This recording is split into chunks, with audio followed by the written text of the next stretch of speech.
Earlier tonight, we showed you where the recording came from, its past, its journey.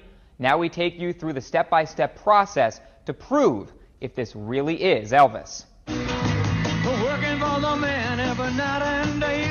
Elvis Presley, the king, the singer of hits like Love Me Tender and Heartbreak Hotel, I'm living, and maybe also of this recording, living to love you. titled Living to Love You, never released.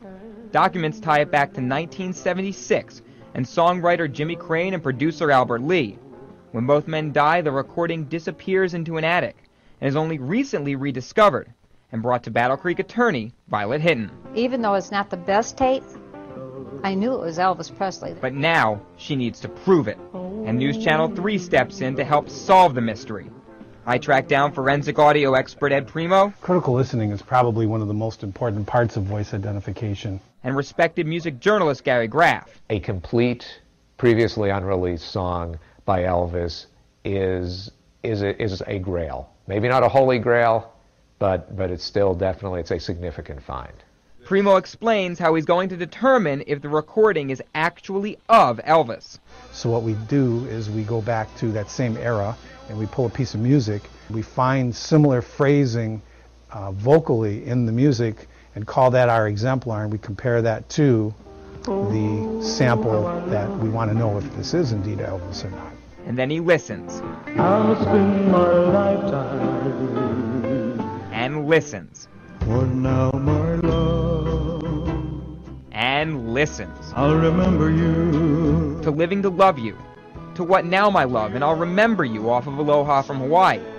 He analyzes the audio spectrum, watches the waveforms bounce, and eventually, the veteran witness from dozens of court cases delivers his verdict. Putting you under oath, is that Elvis? What would you say? Yes, it's Elvis Presley. There's no doubt in my mind. Tonality, vibrato, phrasing, the spectrum, all a match. But we take it one note further. Check out the audio from a known Elvis song and our suspected Elvis song. You can see how closely they match. Put that up against an Elvis impersonator and another performer, we use Neil Diamond, you can clearly see they don't match. There's no two Elvis Presleys on this planet, and we heard so many nuances that were similar in the impersonator and in Elvis, but at the end of the day, it's different. Ed Primo is one of the leaders in his field. His word carries a substantial amount of weight. Enough weight for Graff to also believe this is Elvis. He says by the mid-70s, Elvis wasn't doing much recording, which makes this even more special. So you're really talking about probably one of a handful, if that many, of new songs that Elvis recorded in that time period. Who knows what the intent was there? Was this the beginning of a new Elvis album?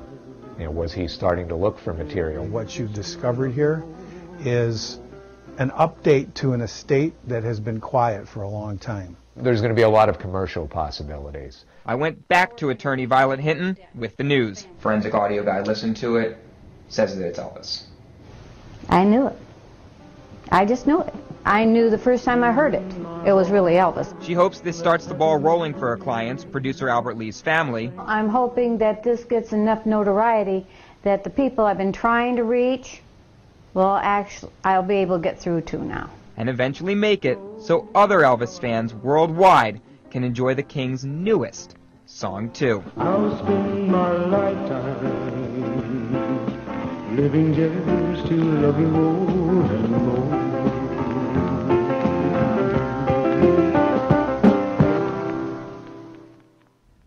This may be only the beginning of the new journey for this recording. Graff says if the right people hear about it, they could raise ownership questions, and the original reel-to-reel may also exist, but the Lee family doesn't have it. We reached out to Graceland and Sony Music Entertainment about this story, but we did not get a response. I'm Mike Chesney, News Channel 3.